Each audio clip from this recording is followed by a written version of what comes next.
શું વિદ્યાર્થી મિત્રો તમે જાણો છો કે ભાઈ મનુષ્યના શરીરમાં જે રુધિર છે એમાં ગ્લુકોઝનું પ્રમાણ કઈ રીતે જળવાય છે?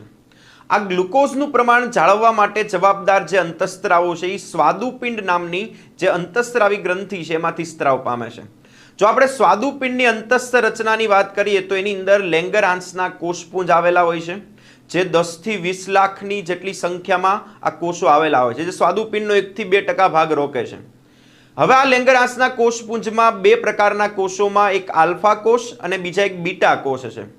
આલ્ફા કોષમાંથી ગ્લુકાગોન અંતઃસ્ત્રાવનો સ્ત્રાવ થાય છે અને બીટા કોષમાંથી ઇન્સ્યુલિનનો સ્ત્રાવ થાય છે। હવે આ ઇન્સ્યુલિન અને ગ્લુકાગોન બંને જે અંતઃસ્ત્રાવ છે આપણા રુધિરમાં ગ્લુકોઝનું પ્રમાણ જાળવવામાં આપણને મદદ કરે છે।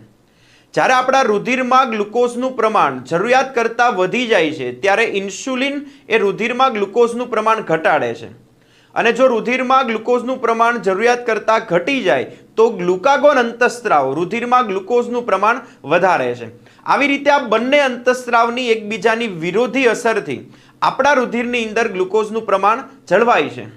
વિદ્યાર્થી મિત્રો, આવા જ બાયોલોજી રિલેટેડ કન્સેપ્ટને જાણવા માટે આ વિડીયોને લાઇક કરી દેજો, ચેનલને સબસ્ક્રાઇબ કરી દેજો।